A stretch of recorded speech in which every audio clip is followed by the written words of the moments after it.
Hello and welcome back to another State of the Faction video. I am the heir of Carthage, of course, and, well, you might tell by the wooded background today that we are indeed going to be taking a look at the Wood Elves. Now, we all love hearing about reindeer around Christmas time, right? We all want some presents, and yes, back in 2016, right around Christmas time in December, we received a gift for Total War Warhammer, and that was the addition of the first elf faction in the game, the Wood Elves. And it came in the Realm of the Wood Elves DLC, which added the faction for the Wood Elves, but also added a mini-campaign for them. And I'm not going to take the time to discuss the mini-campaign today. They actually don't make these mini-campaigns anymore. I mean, some people may miss that, but overall, in my opinion, I think the DLCs have just gotten better. Not being focused around them, but regardless, they were added, and we got Orion, and we got Durthu, and the Wood Elves had a very different play style.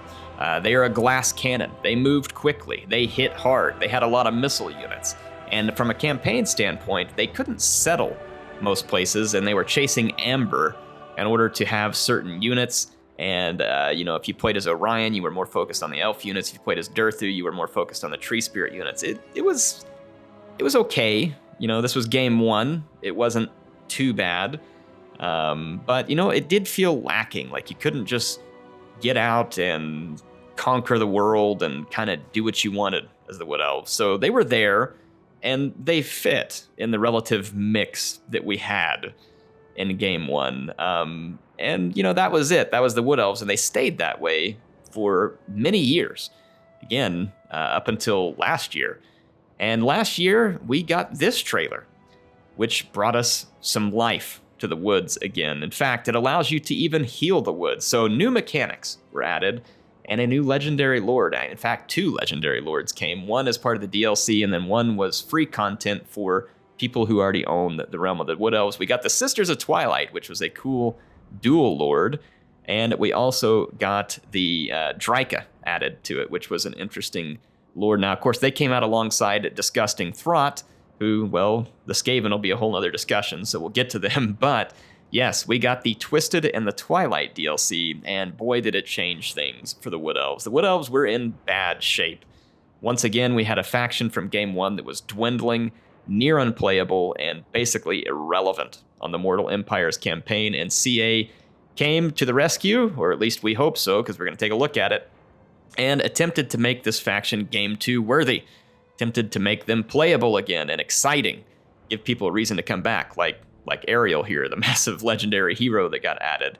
We're going to talk about that today. We're going to take a look at the Wood Elves. Are they ready for Game 3? Was the Twisted and the Twilight enough to bring the Wood Elves forward and have them ready to face all the competition that they're going to receive in Game 3 from these new and shiny factions like Kislev, like Cathay, like Ogres, and all the four Chaos factions? Well, let's take a look at the Wood Elves.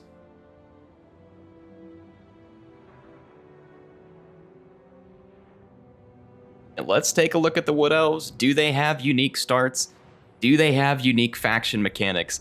Did CA do what they needed to do and take the Wood Elves out of the same issue that the Beastmen and Chaos and some of the other Game 1 factions were in? Did they make them a worthy Game 2 faction ready for Game 3? Well, let's get started.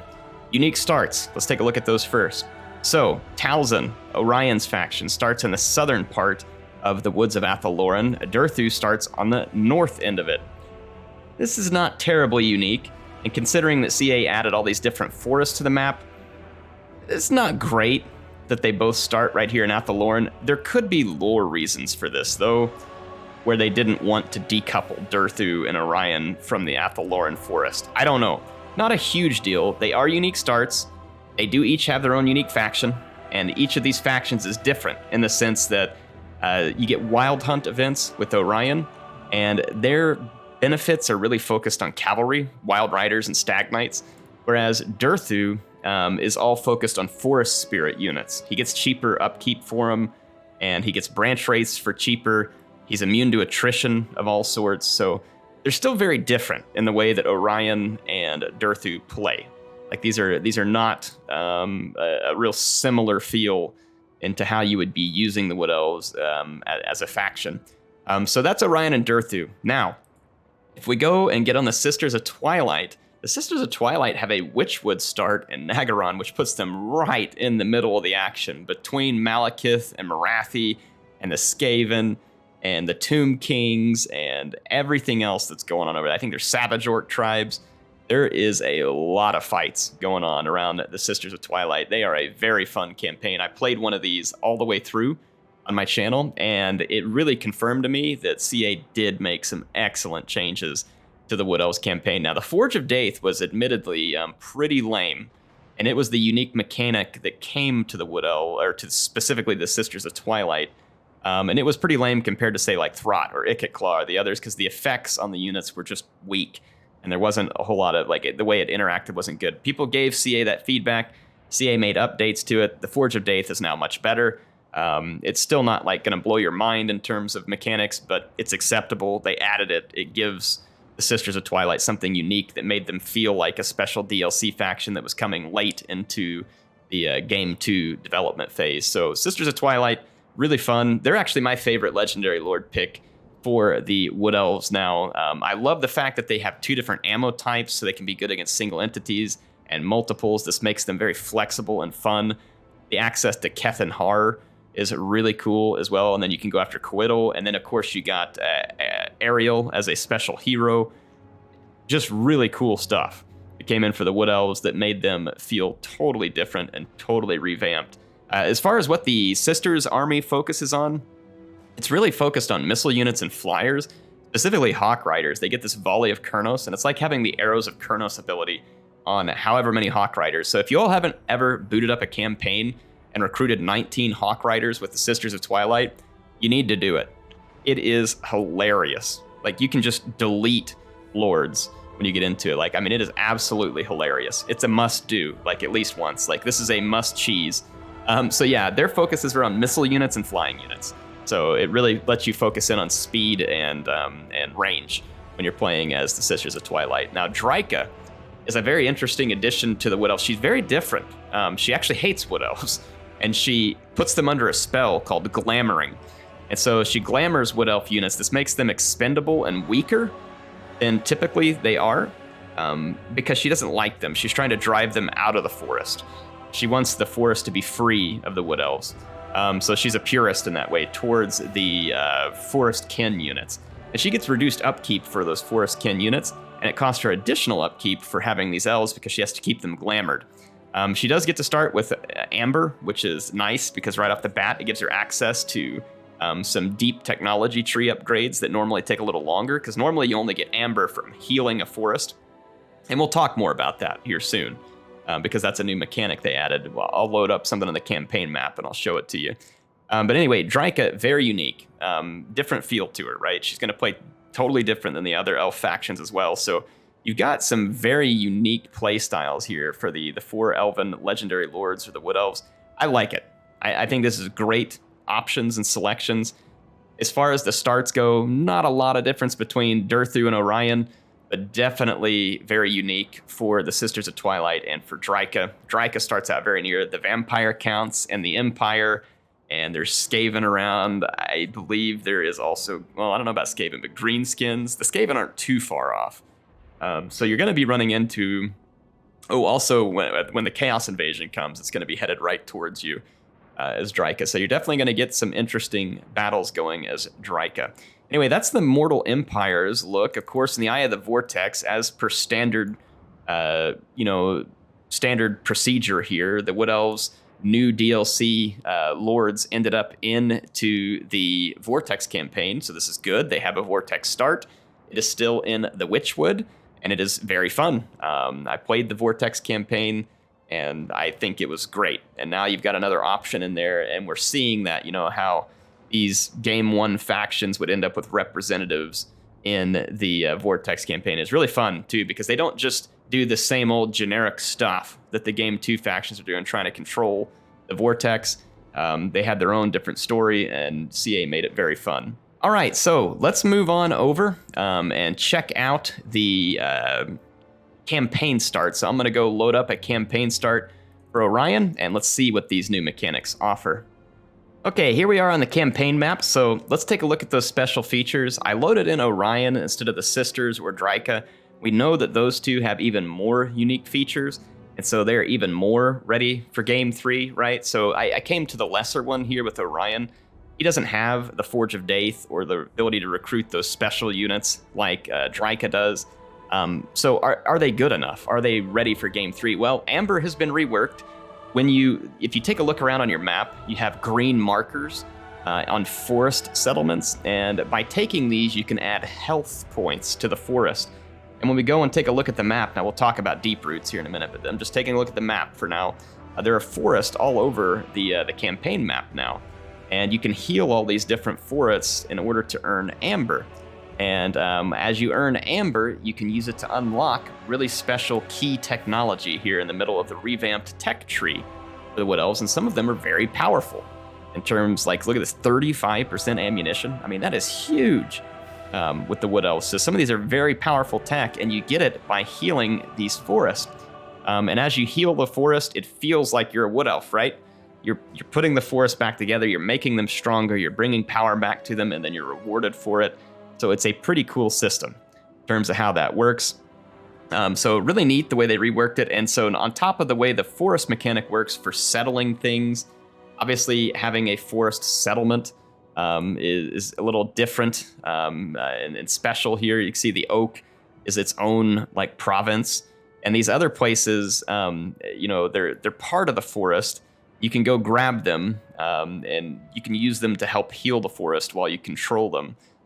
So pretty neat stuff. Obviously, Towson is a special settlement that has even more building points, and so you're going to find special settlements like that as you go throughout it. So in any case, it makes it way more fun than the way the Wood Elves used to play, which is just with some lame outposts and no real reason to move about the map. So good changes from Creative Assembly. And now let's talk deep roots. So the Wood Elves, it was really hard to get involved in a lot of stuff. They were slow to move around the map. They started in the forest, had to work their way all the way out. They just didn't get involved in many fights. And so the deep roots basically allows them to teleport between all these new forests that CA added into the campaign map. And so this is awesome. Now they can get around. You want to fight Tomb Kings? There's a forest not far from the Tomb Kings. You want to fight Druki? There's a forest not far from them. Want to go take it up with the Greenskins? You can get there. So it makes this very fun because you're not only healing forests, but you're giving yourself access to a whole bunch of different battles and experiences all across the campaign map that just really make things fun and interesting. So I think these were excellent changes. So between the deep roots and the reworking of Amber and going around healing the forest, personally, I think the Wood Elves are ready for Game 3. These are good changes. I have a lot of fun playing their campaigns now, and to me, that's the telling feature, right? Do I enjoy playing them now? And the answer is absolutely yes. The Wood Elves have a very fun campaign and play style, and I really enjoyed their campaigns as I played them in Game 2. So personally, I think they are probably ready for Game 3 in terms of campaign goes. Let's go over to their roster and see how they're doing with the roster. In terms of roster, the Wood Elves have always been kind of a glass cannon. And this is an interesting feel because it provides a unique battle play style, at least I feel, for Warhammer. The Wood Elves can do tremendous damage in quick fashion, mostly with their range units. But they have some other units too that do damage, but they just don't like getting into a drawn-out fight. Their units are typically low armor and all about attack. And so the Wood Elves were definitely a hit-and-run faction, a kiting faction, do your damage quick or don't do it at all type of thing. And not a whole lot has changed in that regard. They still very much play as kind of a glass cannon. They will damage you very quickly and very painfully, and they can do it while moving around the map relatively quick. Most of their units are pretty speedy, and it provides for a fairly unique feel. So let's start covering those units and talk about what's here. Did CA add enough with the DLC to help them? Now, a couple of things you got in the DLC are the Regiments of Renown, which were very important. But there's also a few other key adds. We got Great Stag Knights, and we'll talk about them soon. We got Zotes here as an interesting addition. So you did get some new units that came into the Wood Elves that were very important. And then another very important one here is the Glade Riders with Spears. They seem like a small ad, but this was actually a big ad, and it was important. So let's talk through their units here. We'll come back to Lords and Heroes, which there was some changes there as well. And as far as infantry goes, Eternal Guard are a fantastic baseline infantry. There's an unshielded and a shielded variant. Obviously, you pay extra for the shielded variant, and it comes with more melee defense and the ability to resist some missile fire. It is a silver shield, so it has a pretty decent block chance. These are AP anti-large spears, and for the price, Eternal Guard are some of the best baseline infantry in the game, in my opinion. When you have a unit doing AP and anti-large damage at this price point, it's almost always a bargain. And that is definitely the case with Eternal Guard. These guys aren't going to overwhelm you with their, offensive capabilities. They're decent on defense, and they do cause damage to just about anything they get tangled up with because of that AP anti-large. So they are very nice baseline units and give the Wood Elves an excellent start to their roster. Dryads are a damage-dealing unit. They are mid-tier armor at 60, which makes them actually a little harder to kill for other cheaper units in the game, unless those other cheap units have really big weapon strength or some AP damage. Dryads also have physical resistance, which means that they're very good against non-magic attack units because they're going to resist some of the damage that's being imparted back to them. They also have magical attacks, so they can go through physical resistance on anything that they're attacking. However, if you're using them to attack something with magic resistance like dwarves, probably not ideal, right? So these units move quickly, they vanguard deploy, and they cause a lot of damage. They're excellent for flanking. So really cool units, again, in the roster. Then we have War Dancers, which are a very heavily offensive unit. They're going to be excellent against low-tier infantry. They have a bonus versus infantry, which makes them specifically good in those fights. Their melee attack is really good, and their defense is okay for this range. They lack armor, like most Wood Elf units, but they do have some physical resistance at 20%. Again, these are best used to clean up cheap infantry. Then we come to an interesting unit here, the Wildwood Rangers. This is a unit that I never used much in multiplayer. It was difficult to find a use for them. However, in campaign, I find myself using them quite a lot. They do really good AP weapon strength, and they have pretty solid attack at 48. Like, they're gonna bring in some pretty heavy attack. Now, for an elite infantry, though, their armor is very lacking at only 40, so in that glass cannon saying coming in here, but a pretty decent charge bonus. They have the Woodsman trait, which means they can pass right through trees, so they're gonna move quick through the woods. And when they are fighting in the woods, they get a bonus versus large, which makes them kind of an interesting, trade. And then they're also immune to psychology, which later into a campaign, that can pay pretty big dividends in terms of having units that don't get terror routed by massive enemy monsters or other stuff. So really cool unit, the Wildwood Rangers. Again, I haven't had as much luck with this one in multiplayer, but they are really fun in the campaign. War Dancers with Azrae Spear. These are fantastic spear units, really fun to use. They're loosely spread, they move quickly, and they absolutely shred armored large. What they're bad at, though, is getting charged. You don't want them to get charged. They don't have the armor to stand up to it. They don't have the armor to stand up to a whole bunch of punishment from missile fire, stuff like that. But holy crap, if these ladies get into a fight with something armored and large, they annihilate it. And it makes them a really cool, unique anti-large unit. They even have the special ability here, the Woven Mist, where you can trade some melee defense for some missile resistance for a short, if you need it. So it gives you this ability to have this unit kind of be a trade of a unit. So it's very, very interesting unit. And then finally, also added in this DLC was Blade Singers. So in the Twisted and Twilight, we got Blade Singers. This is probably, in my opinion, the most fun elite infantry in Total War. And the reason I say that is because of how unique it is. It has no armor, again, like most Wood Elf units, but these red-haired, fiery ladies have some physical resistance that helps make up for it a little. They're immune to psych, and they have this special ability called Whirling Death. And essentially, they're an AP anti-infantry unit, but you can switch. You can use that Whirling Death, and it basically switches them to be stupid good against low armor. So they can switch between being anti-armor and stupid good against low armor. And it makes them this really cool niche unit that just absolutely shreds enemy infantry. And they are so satisfying when you get them into those fights. You'll see them just getting hundreds of kills in the right fight. And Blade Singers have been such a cool add to the Wood Elf roster and a really fun unit. Now, Missile Infantry is where you're definitely going to have a lot of fun with the Wood Elves, and they have great offerings, starting all the way down here, which is Standard Glade Guard. These have pretty good missile strength at 170 range. I mean, second only to the High Elf Archers, right? I think that operate at a standard 180 range. These guys can also fire while moving, which is really cool because if you're repositioning archers, you usually have a bit of a weakness, right? You're moving them forward, for instance, and they can't shoot until they're fully positioned. Well, that's not the case with Glade Guard. They can go ahead and shoot while they're moving forward, which is kind of an interesting and unique feature, Glade Guard. Then they have a Hagbane tip variant, which has magical and poison ammunition that comes into play. These are great for slowing units down and reducing their melee damage. And then you've got the Glade Guard with Starfire Shafts, which is a flaming and AP missile damage. So these ones can punch out some extra value against those heavily armored targets and are really fun to use. Then you step into Deepwood Scouts. Deepwood Scouts have longer range at 180, and they're also firing in a 360-degree arc, and they fire while moving and Vanguard deploys. So these units are meant to harass an enemy from the outset of a battle. You Vanguard deploy them, and you try and draw the enemy around the battlefield in a way that suits you.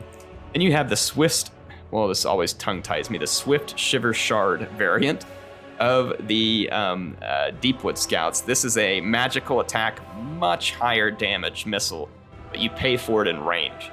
So if you think you can afford the range difference, these guys are going to do way higher missile damage. It starts off at 37 before you do any upgrades. Then finally we get Way Watchers. Probably one of the most fun missile units in the game. 360-degree arc, AP missiles, 190 range. They have the stalk ability, so they're difficult to spot. All right, and then they have this Hawkus Precision ability, which basically means that if nothing's close enough to them, they do even more AP damage. So if you can keep them somewhat away from enemy units, then they continue to do even more damage. So really awesome missile units here for the Wood Elves. And then from a cavalry standpoint, the addition of Glade Riders with spears may seem small to many, but this is a really excellent cheap shot cavalry. Now we're talking about something similar to Illyrian Reavers from the High Elves. A little less armor than the Reavers, but they Vanguard deploy. A charge bonus of 40 is really handy when you're going into cheap infantry or skirmishers. I mean, that's going to do a lot of damage because that's a lot of charge bonus for a cheap unit.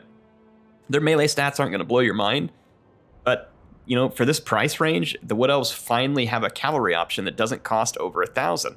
And this was a huge gaping hole in the Wood Elf roster, and this was a big change that made a big difference to them in multiplayer for sure, and it's also handy early in the campaign if you're looking for a cheaper access to cavalry. And then we get Wild Riders. Wild Riders, in my opinion, are the best light cavalry in Total War Warhammer, and that's saying something because Centaurs with great weapons are also quite good. These guys have a punishing charge bonus of 62, and they do really good weapon strength at 40.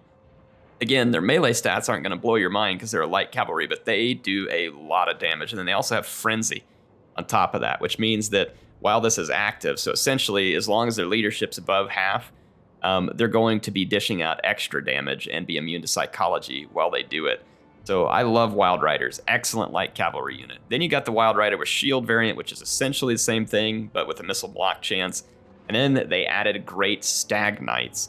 Great Stag Knights are a monstrous cavalry unit that gives the Wood Elves this AP, really high charge shot cavalry that is extremely handy because it can beat up armored infantry, it can beat up on armored cavalry. It does not have a specific anti-large, but still, again, it fits into the Wood Elf roster very nicely, giving them some extra mass and speed and damage capability that really goes into their play style of speed, right? And again, like every Wood Elf unit, even this expensive unit has relatively limited armor here. They're just not heavily armored units. Now, Missile Cavalry and Chariots. We got Glade Riders, which are a great bow cavalry with a range of 150, quite handy. There's a Hagbane variant of them, which can be really good at being a nuisance to enemy cavalry by slowing them down with the poison and weakening them, especially for targets like Great Stag Knights. Then you got Hawk Riders, which are an interesting unit. They do pretty solid missile damage. There's not many entities, so it's not gonna like blow your mind what they do from the air, but it's pretty good. They're fast, and although they're very squishy in melee, they do have like good AP weapon strength. So if you get the right charges with them into key units after they've expended their ammo, they can be an actual kind of interesting melee unit at the end of a fight. And then of course, if you're playing as the Sisters of Twilight in the campaign, they get that ridiculous Volleys of Kurnos ability. And so the Hawk Riders can be ridiculously fun.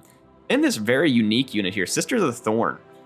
This was a unit that was actually used quite a lot in multiplayer for a while. I don't know if it still is, but a very expensive horse archer unit that has high damage and poison attacks. It's limited numbers, though, at only 36 entities in the unit. They have a lot of physical resistance at 40, so they're very resistant to standard attacks from enemies, and they can go in and do some interesting skirmishing, and then they come with a couple of bound spells, too. One is Shield of Thorns, which gives them even more resistance and base weapon damage, and then you got the Curse of Honor Air, which will make enemy skirmishers worse, and it can also slow down and debuff, so it takes away melee attacks, speed, Curse of Honor Air, I was thinking of something different. I was thinking it debuffed accuracy. Sorry, I had something different in my mind.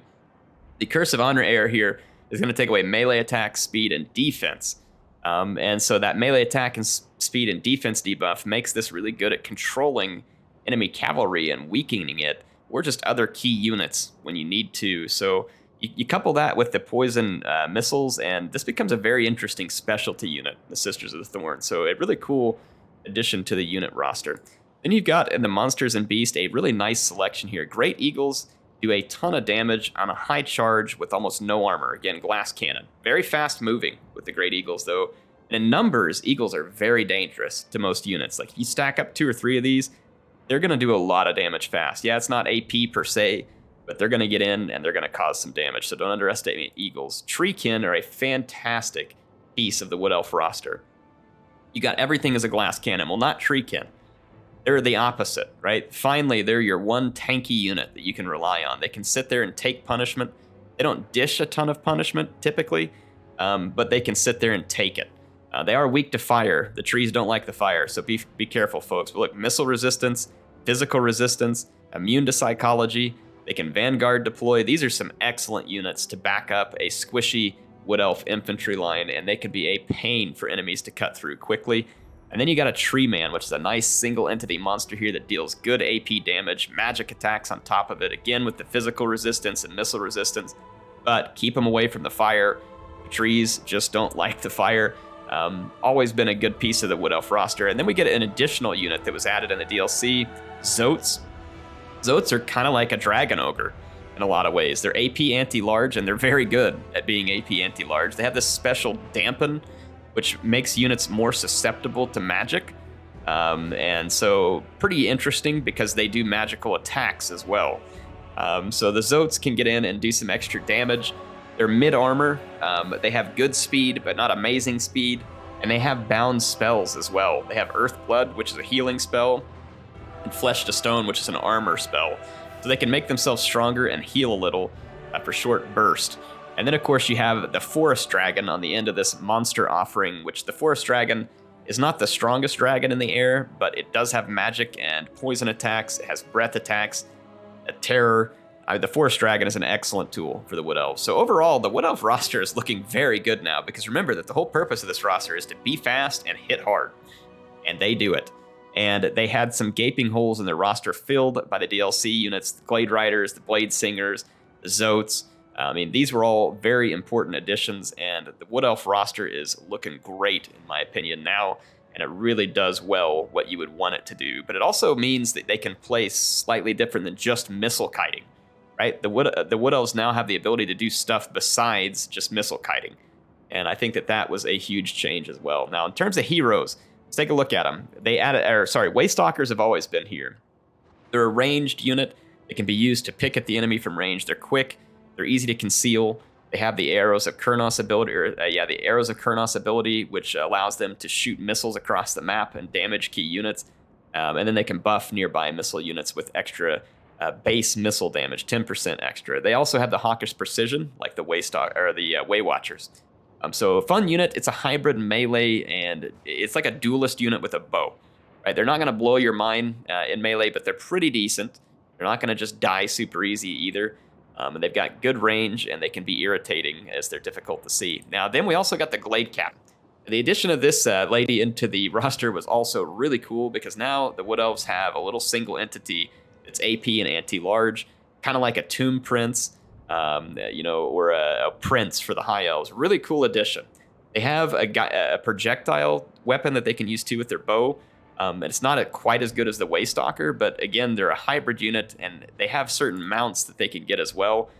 The Elven Steed is just where they can be very quick. And then they have a Great Stag now, which allows them to be a better melee unit. And then, of course, you have the Great Eagle for max speed and the flying capability.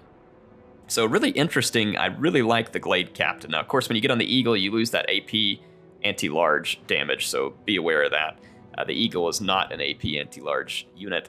So really cool addition with the Glade Captain. This was, again, a great fit into the Wood Elf roster. Now, as far as the rest of these units, I believe these units were already here. You had Spell Singers, you have Beast, Life, and Shadows, all of which are excellent magic lores.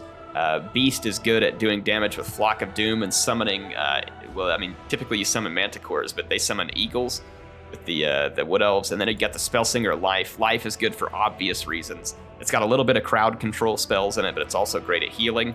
And then Shadows is excellent at crowd control and debuffing. So again, great picks. Spell Singers are not really melee units, but they are dedicated spellcasters in an army, and they're pretty good spellcasters. Then we have the Branch Wraith, which is your hybrid spellcaster melee unit. Not going to be spectacular in melee, but going to be pretty solid. And then it brings a kind of interesting mix of life and shadows. So you get, like I said, a mixture of spells here. You can still use them to heal. You can also use them to get the Pendulum, which is a great spell for, again, a little bit of crowd control. And then you get debuffs with the Mystifying Miasma and the Withering.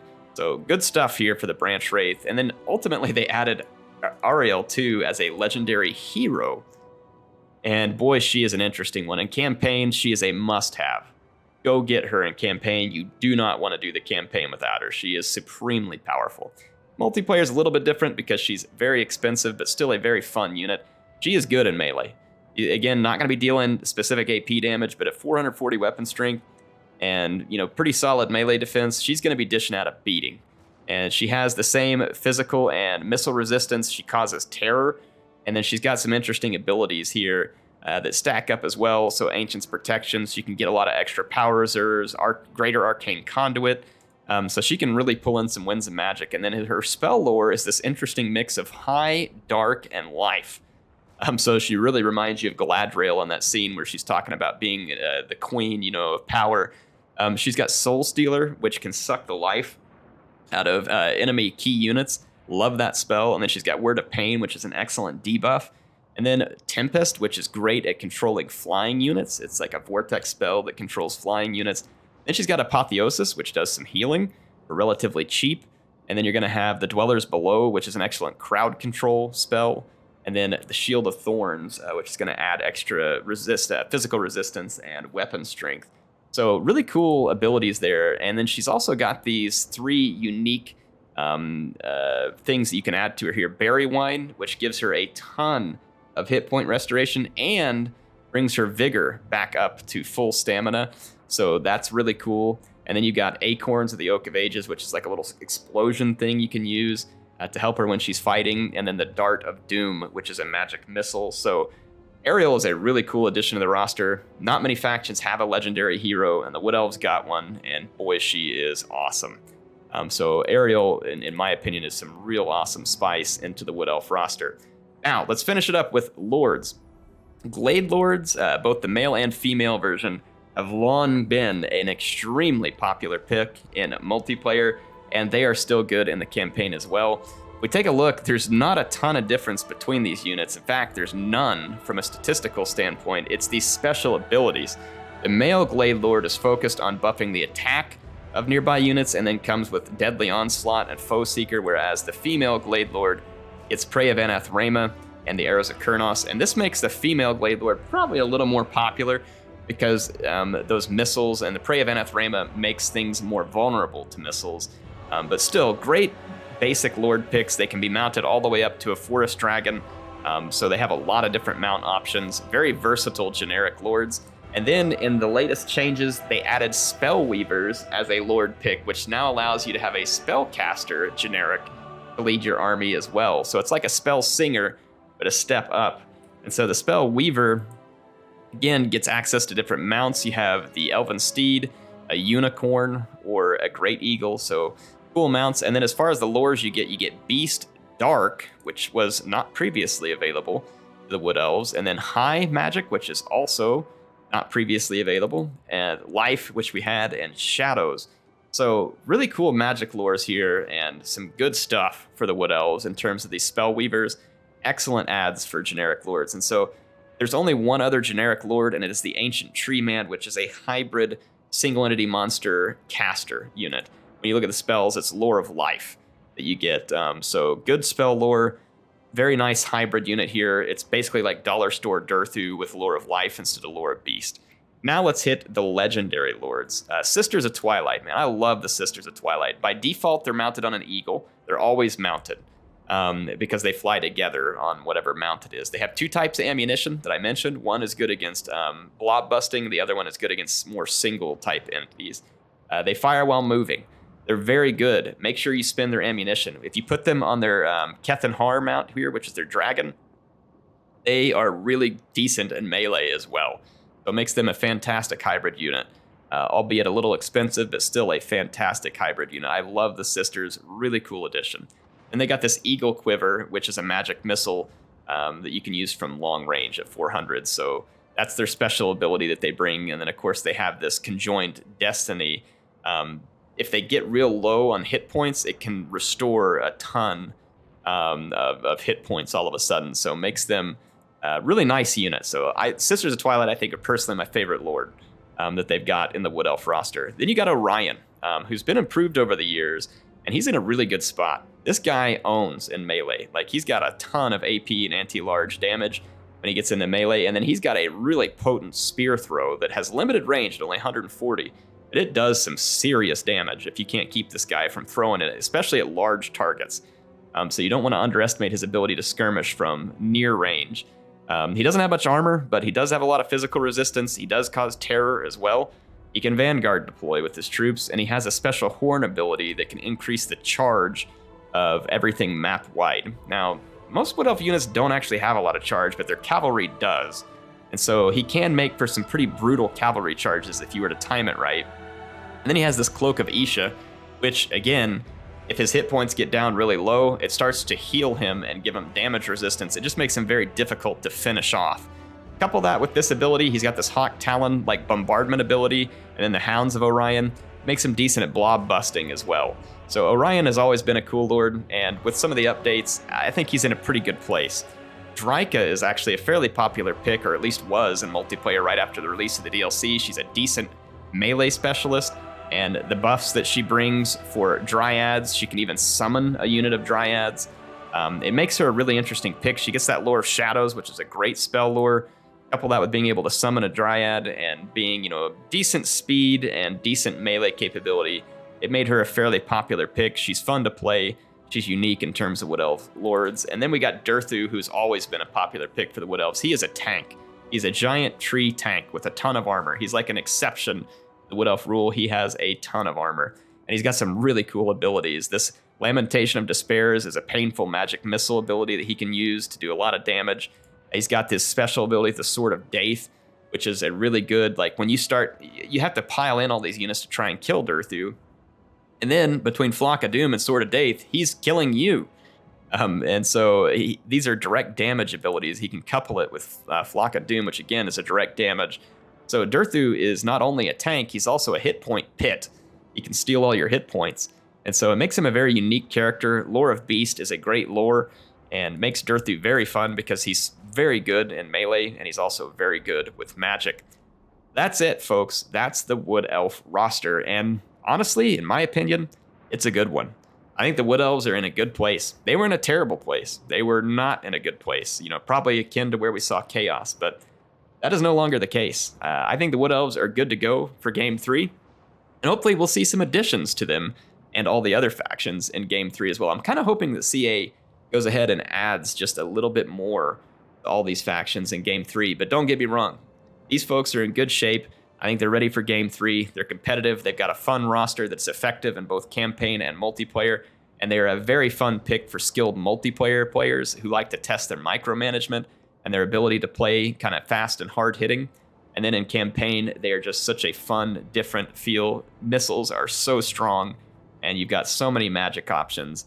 And the Wood Elves are just a joy to play, in my opinion. So well done on the Wood Elves. I think the state of the faction for the Wood Elves is good. and I would say they are ready for Game 3. What do you think? Did I get it wrong? Should my mind be different? Let me know. Get down there in the comments. But appreciate you watching. I'll be back soon with more State of the Faction episodes, and we're going to continue doing it till we cover them all prior to the release of Game 3.